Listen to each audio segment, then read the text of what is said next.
Greetings, everyone. This is the PW Twister. I apologize for not getting a video out sooner. I've worked 5 of the last 7 days plus school, so I'm very exhausted and very busy. So finally, I'm getting to the TNA Impact Wrestling review for 10/11. Wait, I have that backwards. For 11/10/11. That's what happens when you make a video at 11 o'clock at night after a rough week. This episode is the go-home show to TNA's pay-per-view on Sunday, Turning Point, a card which, shockingly enough, contains no legends, other than, I don't think you could really count Jeff Hardy as a legend, considering he's still semi-marketable and semi-current. But the fact that a pay-per-view on TNA doesn't have Kurt Angle, Hulk Hogan, Eric Bischoff, or Ric Flair involved in it, in terms of the matches, is pretty astounding. And the fact that in this episode only Sting was on the show is, again, pretty spectacular. And he's not even in a wrestling role anymore, really. So let's get this started. The opening of the show is a Bobby Roode promo. I have notes, so if I'm looking down a lot, that's why. For what it was good. It got straight to the point. He didn't mess around. He made it clear what his intentions were. One thing I found rather annoying were the piped fucking boos. I hate that. One thing I prefer is accentuate the positives, hide the negatives. One thing you cannot get over is that sometimes there are bad crowds. And you should show that. You should show fans' natural reactions to people. And I would consider that a positive, because it's not something I think WWE would be willing to do if they taped all their shows. But they know that their stuff's going to go over anyways, so they don't have to worry about it. TNA, though, has the problem of there's no guarantee their stuff is going to go over. So it's a problem they have to deal with. One thing I thought was cool was the little backstage snippet where James Storm was watching on the monitor, and that's different than what we usually see. Usually he just comes out to his music. There was no music. You saw his reaction. You saw he was getting pissed off. He wanted to beat the shit out of Bobby Roode, and he went out there with no music, and that's different, and I like that. Sting came out, made the main event for the show, Bobby Roode versus James Storm rematch. Quite honestly, why most wrestling cards don't have a set card in place every week is beyond me. You would think that, like, if you want UFC to be taken, or not UFC, if you want TNA to be taken seriously, like the UFC, they would have a scheduled card, and then you could have all the little snippets and stuff in between there to add the little pro wrestling twist. But you need to add some sense of realism, and people aren't going to watch if they don't know what the matches are. If you set up competitive matches, people will watch. That's the theory. Sting came out. Sting is cool as a GM, I think, or a director of authority, because he's got the mic skills to do it.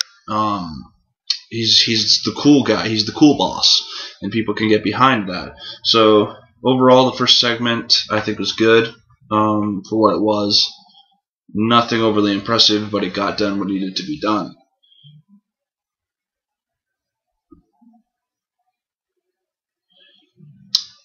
Next match was Crimson versus Pope. First question I have is, why aren't Crimson and Matt Morgan, because of the little thing before this match, why aren't those two the face of the company? Or the faces of the company? It makes no sense to me why two guys who are spectacular athletes, have both very good looks, who have good mic skills, and who are both pretty talented in the ring, why those two guys aren't headlining pay-per-views. Matt Morgan, the genetic blueprint of the perfect athlete, versus Crimson, this undefeated, tough guy who came in as Amazing Red's brother and has been putting on a great win streak for himself since he came in. And why the fuck these two aren't main eventing a card right now is beyond me. I can understand them not being ready. I can understand at least putting them in among the top 3 matches on the card. But these two guys are good enough to where they could probably be in that slot of main event if they wanted to be, or if the organization wanted them to be, if they built them right. But anyways, to the match, I had to mute the commentary because it sucked. Taz and Mike Tenay have no chemistry together. They need to change that commentary team, quite frankly. The match did what it was supposed to do, showed off Crimson's skills before the pay-per-view, straight and to the point. I rather enjoy that. They did that right. Moving on. Next match was, well, first before that match, it was a Gunner does a promo. It's good. It's a good promo for what he's supposed to do. But again, why is a question I have? Why is Gunner the jobber of Immortal? Here's a guy, former Army, in shape, really tattooed up, really epic beard, and is like, this guy can talk, he's good in the ring. Why the hell isn't he being pushed as a monster? Because he could do it. He could go into a program with Matt Morgan or Crimson at any time, and it could be hot. A really hot angle with whoever they want to put Gunner in, because he's got the skills to do it. But, Jesus, why did they put him with Garrett Bischoff, of all people? What's the point? Another question I have going into the actual match, why the hell is Garrett Bischoff on TV? It's obvious he can't wrestle yet. Why would you put a guy like that on TV? You want to put the best of the best on television. And then maybe when he gets some more experience, you put him in a dark match, and then maybe you insert that on your television show if you have the time. But this is not how you do it. Gunner should be in a real match where he's actually showing off his skills, going into a pay-per-view match with insert X wrestler who they would have him feud with. That's all I have to say about that. The Eric Young, Robbie ENT backstage promo stuff was awesome. Those two guys have great chemistry as opponents, and it just went back and forth. It was fun. I quite frankly think anything these two were involved in together is the best stuff on the show, and I would say the stuff they did was the best stuff on the show. Because it was great. It was good, and it got over. That's the important thing, is getting over. As we all know. Which TNA isn't great at getting guys or allowing guys to get themselves over, but Eric Young is a case where he can get over, and he's easy to get over. Next is James Storm taken out, way overdone, looked like a murder scene. Why couldn't they just say he got injured preparing for his match or something? He had a high sprain on his ankle while he was warming up or something, or whatever. If you're gonna do an injury angle, at least do it right. Don't have a guy almost look like he's getting murdered. It's stupid.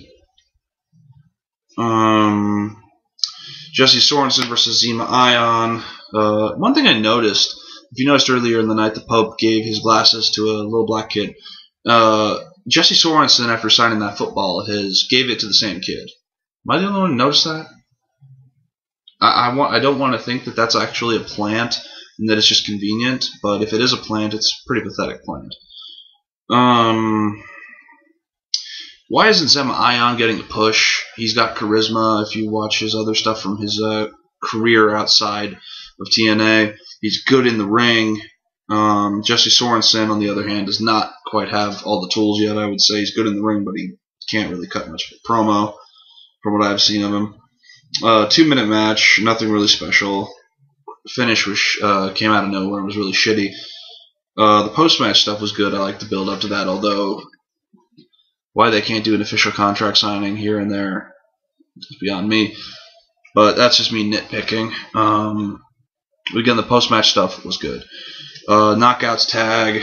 Gale and Mickie James saved it. The rest of it sucked because Madison and Velvet can't wrestle.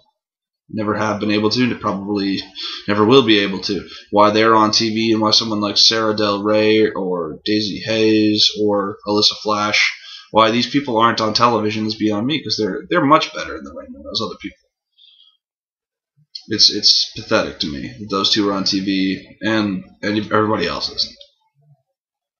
The match sucked, except for when Mickie and Gale were in it. That's all I got to say about that.